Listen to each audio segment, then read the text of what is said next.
O cheiro de terra molhada e orvalho da manhã era o mesmo, mas a pequena cidade de São Gonçalo do Amarante, aninhada nas montanhas de Minas Gerais, parecia ter encolhido. Ou talvez fosse Juliana Costa que havia crescido demais. Aos 30 e poucos anos, com um diploma de psiquiatria de uma das melhores universidades do país e uma carreira promissora em São Paulo, Juliana era a personificação da razão e da ciência. Mas a morte de sua avó, Dona Sofia, a havia puxado de volta para as raízes, para um lugar onde a lógica parecia se curvar diante do folclore e da superstição. Dona Sofia era uma figura singular. Conhecida por suas histórias de assombração, de curas milagrosas e de criaturas que habitavam as matas e os rios, ela era guardiã de um conhecimento antigo, de uma sabedoria que Juliana, em seu ceticismo juvenil, sempre havia descartado como meras crendices. Nos últimos anos, a mente de Dona Sofia havia começado a se desintegrar, suas histórias se tornando mais confusas, suas memórias se misturando com delírios. Juliana, em suas raras visitas, atribuía isso à senilidade, à idade avançada. Mas agora, diante do caixão fechado de sua avó, uma dúvida persistente começou a se instalar.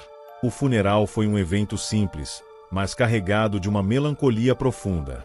Os rostos dos parentes, marcados pelo tempo e pela vida no campo, eram um lembrete de um passado que Juliana havia tentado deixar para trás.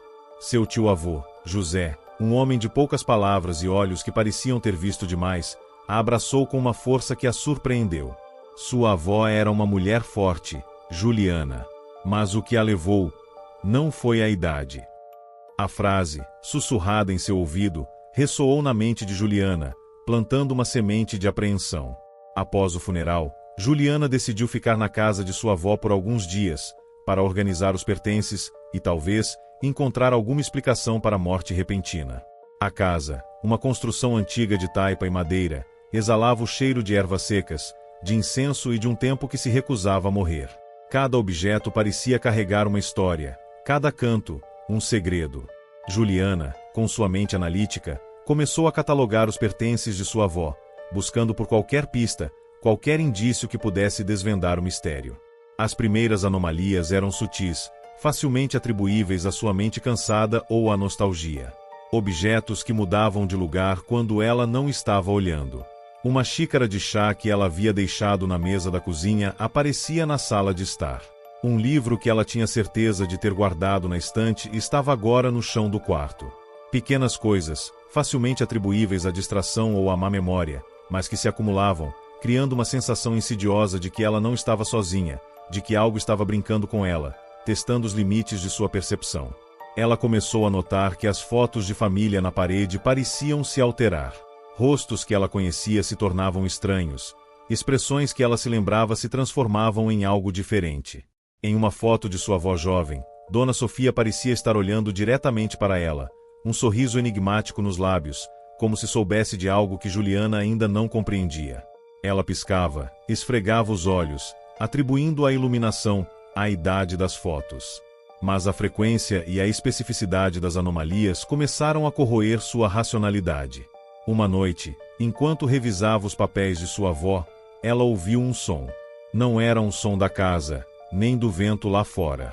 Era um som que parecia vir de dentro de sua própria mente, um sussurro suave, como se alguém estivesse chamando seu nome. Ela congelou, o coração batendo forte no peito. O som se intensificou, tornando-se um murmúrio, um lamento que parecia vir de todas as direções. Ela tentou ignorá-lo, focando em sua tarefa, em sua busca pela verdade. Mas os sussurros se tornaram mais frequentes, mais insistentes, tecendo-se na própria trama de sua percepção. Ela se viu diante de um espelho antigo na sala de estar. Seu próprio reflexo parecia distorcido, seus olhos vazios, seu rosto pálido. E, por um instante, ela jurou ter visto a figura de sua avó atrás dela, seus olhos brilhando com uma luz fraca e doentia. Juliana girou, o coração disparado, mas não havia nada lá. Apenas a escuridão da sala e o reflexo vazio do espelho. Ela respirou fundo, tentando acalmar o batimento frenético de seu coração. Era apenas a fadiga, ela disse a si mesma. O luto. A mente pregando peças. Mas, no fundo, uma semente de terror havia sido plantada, e ela sabia que não seria fácil arrancá-la. Os dias na casa de Dona Sofia se tornaram um emaranhado de anomalias e questionamentos para Juliana. O ceticismo, ante sua bússola, começou a girar descontroladamente. As pequenas inconsistências, antes atribuídas à senilidade da avó ou à sua própria fadiga, agora se acumulavam, formando um padrão perturbador. A casa, antes um refúgio de memórias, começou a se revelar como um palco para algo inexplicável. As fotos de família na parede eram um tormento constante. Juliana as observava com uma intensidade quase febril, tentando capturar as alterações. Um sorriso que antes era aberto, agora parecia forçado. Um olhar que era carinhoso, agora parecia distante. Em uma foto de sua infância, onde ela e sua avó estavam sentadas em um balanço no jardim, a mão de Dona Sofia, que antes segurava dela, agora parecia estar estendida para o vazio, como se estivesse tentando alcançar algo invisível. Juliana tentava se convencer de que era a iluminação, a idade das fotos, mas a sensação de que algo estava reescrevendo o passado era inegável. Os objetos continuavam a mudar de lugar, mas de uma forma mais sutil, mais insidiosa. Um colar que ela havia deixado na penteadeira aparecia em sua gaveta de meias. Um livro que ela estava lendo na sala de estar, ela o encontrava aberto em uma página aleatória em seu quarto. Era como se a casa estivesse viva, com uma inteligência própria, brincando com sua percepção, testando os limites de sua sanidade. Os sussurros se tornaram mais claros, mais insistentes. Não eram mais apenas murmúrios indistintos, mas vozes que pareciam chamar seu nome, fragmentos de conversas que ela não conseguia decifrar. Ela os ouvia no vento que assobiava pelas frestas das janelas, no crepitar da lareira, no render da madeira. Eram vozes que pareciam vir de dentro das paredes, de debaixo do assoalho, de todos os cantos da casa. Ela tentava ignorá-los, mas eles se tornaram uma trilha sonora constante para sua crescente apreensão. Foi durante uma dessas noites de insônia, enquanto vasculhava o quarto de sua avó, que Juliana encontrou o diário. Não era um diário comum. Estava escondido sob uma tábua solta do assoalho, embrulhado em um pano de seda envelhecido. A capa era de couro escuro, sem adornos, e o fecho, um pequeno cadeado de bronze, estava enferrujado. Juliana sentiu um arrepio na espinha. Sua avó era uma mulher que valorizava a privacidade, mas nunca escondera nada de forma tão deliberada. Ela forçou o cadeado, e as páginas se abriram, revelando uma caligrafia peculiar. Não era a letra cursiva e elegante de sua avó, mas uma série de símbolos e desenhos, misturados com palavras soltas em português e em uma língua que Juliana não reconhecia. Era um código, uma escrita criptografada. Juliana, com sua mente analítica, sentiu um misto de frustração e fascínio. Sua avó, a contadora de histórias, havia deixado um último mistério. Ela passou horas tentando decifrar o código, usando seu conhecimento de lógica e padrões. Lentamente, as palavras começaram a se formar, revelando um relato perturbador. Dona Sofia estava investigando uma entidade local, conhecida como o Tecelão de Sonhos. A entidade, segundo as anotações, se alimentava da sanidade e da memória, distorcendo a realidade de suas vítimas, tecendo ilusões que se tornavam indistinguíveis da verdade. O diário descrevia como o tecelão se manifestava através de anomalias visuais e auditivas, de objetos que mudavam de lugar, de memórias que se alteravam. Era um espelho aterrorizante das próprias experiências de Juliana. As anotações de Dona Sofia se tornavam cada vez mais frenéticas, mais confusas, à medida que ela se aprofundava em sua investigação. Ela descrevia pesadelos vívidos que se misturavam com a realidade, visões de pessoas que ela não conseguia identificar, e a sensação de que sua própria mente estava sendo manipulada. A última entrada era apenas uma série de símbolos, um grito silencioso de uma mente que estava sendo tecida em uma nova realidade. Juliana largou o diário, as mãos tremendo. Sua avó não havia enlouquecido. Ela havia sido vítima do tecelão de sonhos. E agora, a entidade estava vindo para ela. O diário criptografado de Dona Sofia era um mapa para o inferno pessoal de Juliana. As palavras de sua avó, antes meros rabiscos indecifráveis, agora ecoavam em sua mente com uma clareza aterrorizante. O tecelão de sonhos não era uma lenda distante, era uma realidade palpável, uma entidade faminta que se alimentava da própria sanidade. E ela, Juliana, a psiquiatra cética, estava se tornando a próxima vítima em sua teia. As manifestações do tecelão de sonhos se tornaram mais pessoais, mais íntimas.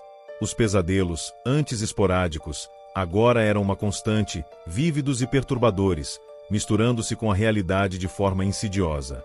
Ela se via em um labirinto de corredores escuros, as paredes se contorcendo, os móveis derretendo. As vozes de pessoas que ela não conseguia identificar a chamavam, seus rostos distorcidos, seus olhos vazios. Ela acordava em pânico, o corpo coberto de suor frio, a linha entre o sonho e a vigília cada vez mais tênue. A casa parecia se tornar uma extensão da entidade, manipulando seus sonhos, invadindo sua mente. As anomalias visuais se intensificaram. As fotos de família na parede não apenas se alteravam, elas ganhavam vida. Os rostos se contorciam em expressões de terror, os olhos se moviam, e os sorrisos se transformavam em caretas. Em uma foto de sua avó, Dona Sofia parecia estar chorando, lágrimas escorrendo por seu rosto envelhecido, seus lábios se movendo em um sussurro silencioso que Juliana não conseguia ouvir, mas que sentia em sua alma. Era como se a entidade estivesse zombando dela, mostrando-lhe vislumbres da agonia de sua avó. Os objetos continuavam a mudar de lugar, mas de uma forma mais cruel, mais pessoal. O colar que ela havia deixado na penteadeira aparecia em sua cama, enrolado em seus cabelos. O livro que ela estava lendo na sala de estar, ela o encontrava aberto em uma página aleatória em seu quarto, com uma frase sublinhada que parecia ser uma mensagem direta do tecelão. A realidade é uma tapeçaria. E eu sou o tecelão. Juliana tentou se agarrar à sua formação científica, à sua lógica, à sua razão. Ela tentou analisar seus próprios sintomas, buscando por explicações psiquiátricas para o que estava acontecendo. Privação de sono, estresse pós-traumático, delírios. Mas a cada tentativa de racionalização, a entidade parecia rir, intensificando suas manifestações, provando que o que estava acontecendo estava além da compreensão humana. Ela começou a sentir a presença física do tecelão de sonhos. Um toque frio em seu ombro, um sopro gélido em sua nuca, a sensação de algo invisível se movendo ao seu redor. Ela se encolhia, o corpo tremendo, mas não havia para onde correr. A casa, antes seu refúgio, havia se tornado uma extensão da entidade, um palco para sua manifestação. Ela estava presa, não pelas paredes da casa, mas pela própria entidade que ela havia inadvertidamente despertado, e que agora estava tecendo sua própria realidade ao seu redor. Juliana tentou sair. Abriu a porta da frente, mas a paisagem lá fora era diferente. As árvores estavam retorcidas, o céu era de um cinza doentio, e o ar estava pesado com um silêncio opressor. Ela deu um passo para fora, e o chão pareceu ceder sob seus pés, como se a própria terra estivesse viva e tentando engoli-la.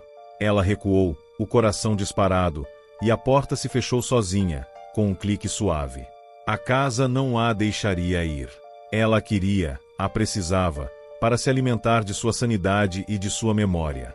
A invasão da mente de Juliana pelo tecelão de sonhos atingiu um ponto crítico. A linha entre a realidade e o delírio havia se desfeito, e ela se via presa em uma teia de ilusões, onde cada pensamento, cada memória, era manipulado pela entidade.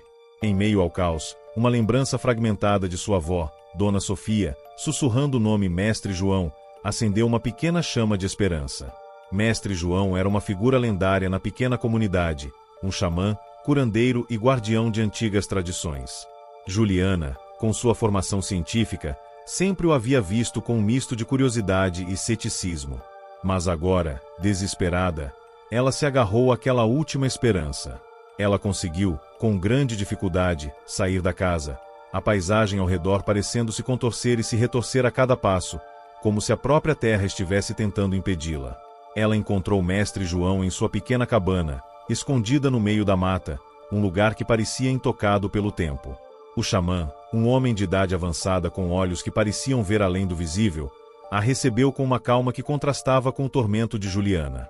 Ele a ouviu pacientemente, sem julgamento, enquanto ela, em meio a lágrimas e soluços, descrevia as anomalias, os pesadelos, a sensação de sua mente sendo desfeita. Ele não riu, não a chamou de louca. Apenas assentiu, seus olhos fixos nos dela. O tecelão de sonhos, Mestre João finalmente disse, sua voz rouca, mas firme. Ele se alimenta da sanidade, da memória, da própria essência do ser. Sua avó, Dona Sofia, sabia disso. Ela lutou contra ele por muitos anos. Ele revelou que a família de Juliana tinha uma ligação antiga com o tecelão, uma maldição que se manifestava em cada geração, alimentando-se da dor e do trauma. Dona Sofia, em seus últimos anos, não estava enlouquecendo. Ela estava lutando, tentando selar a entidade, protegendo Juliana de um destino semelhante. Mestre João explicou que o tecelão de sonhos não podia ser combatido com a lógica ou a ciência. Ele se alimentava delas, transformando-as em suas próprias armas. A única forma de lutar era através da compreensão, da aceitação do inexplicável e da força da mente. Ele revelou que o tecelão havia se manifestado na infância de Juliana, causando um trauma que ela havia reprimido, um evento que a fez duvidar de sua própria percepção. Era a semente que o tecelão havia plantado, esperando o momento certo para florescer. Com a ajuda de Mestre João, Juliana começou a desvendar o trauma reprimido. Ela se viu em um pesadelo vívido, mas desta vez, ela estava consciente, guiada pela voz do xamã. Ela se viu como uma criança, brincando no jardim de sua avó. A névoa começou a se formar, densa e fria, e uma figura esguia e velada emergiu dela. Era o tecelão de sonhos, e ele estava se aproximando dela, seus olhos brilhando com uma luz fraca e doentia. A criança, a pequena Juliana, tentou correr, mas suas pernas pareciam presas ao chão. A entidade se aproximou, e ela sentiu um toque frio em sua testa, uma sensação de vazio que se espalhava por sua mente. E então, a escuridão. Ela acordou, ofegante, o corpo coberto de suor frio, mas com uma clareza aterrorizante. O tecelão havia apagado suas memórias de infância, deixando um vazio que a impulsionava a buscar o passado nos outros, tornando-a a presa perfeita. Juliana percebeu que a morte de sua avó não foi natural, mas uma tentativa desesperada de selar a entidade, de protegê-la. Dona Sofia havia sacrificado sua própria sanidade para manter o tecelão contido. E agora, a responsabilidade caía sobre Juliana. Ela não estava apenas lutando por sua própria mente, mas pelo legado de sua avó, pela proteção de sua família e pela própria realidade. A batalha final estava se aproximando, e ela sabia que precisaria de toda a sua força, toda a sua inteligência e toda a sua fé para enfrentar o tecelão de sonhos. Com a verdade revelada e o trauma de sua infância desenterrado, Juliana sentiu uma nova força, uma clareza que contrastava com o caos que o tecelão de sonhos havia semeado em sua mente. A dor da memória recuperada era excruciante, mas a compreensão de que sua avó, Dona Sofia, havia se sacrificado para protegê-la, transformou o desespero em determinação. Ela não estava mais sozinha. Mestre João, com sua sabedoria ancestral, seria seu guia na batalha que se aproximava. Mestre João explicou que o tecelão de sonhos não podia ser destruído, apenas selado. Ele era uma força primordial, um aspecto da própria realidade que se manifestava através da manipulação da percepção. O ritual de selamento exigiria não apenas conhecimento, mas uma força mental inabalável, a capacidade de manter a própria realidade intacta diante das ilusões mais aterrorizantes.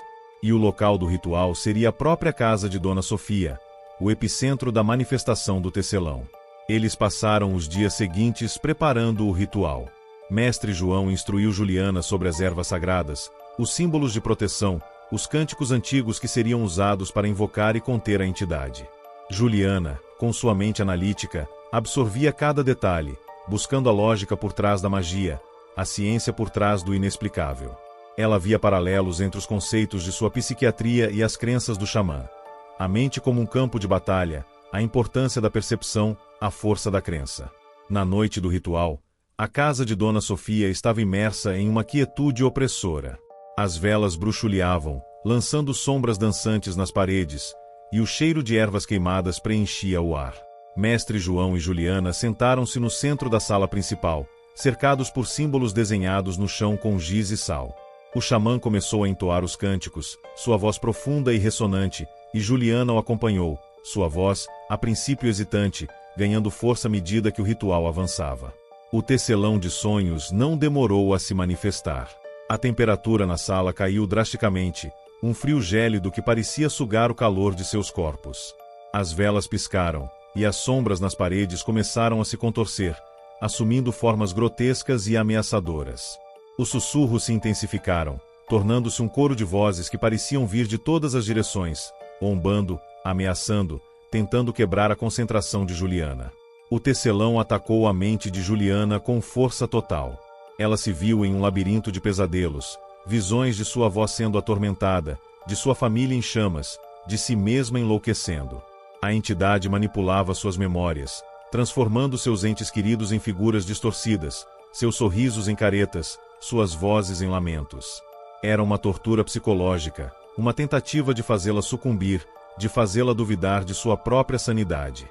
Juliana sentiu seu corpo se contorcer, seus músculos se retorcerem, sua pele se esticar, como se sua própria forma estivesse sendo reescrita, moldada à vontade do tecelão. Ela tentou se agarrar à realidade, aos fatos, mas a entidade era implacável, tecendo suas ilusões com uma maestria aterrorizante. Mestre João, ao seu lado, mantinha-se firme, sua voz inabalável, seus olhos fixos nos dela, um farol de força em meio à escuridão. Mantenha sua mente firme, Juliana. A voz de Mestre João ecoou em sua mente, cortando as ilusões do tecelão. Lembre-se de quem você é. Lembre-se da verdade.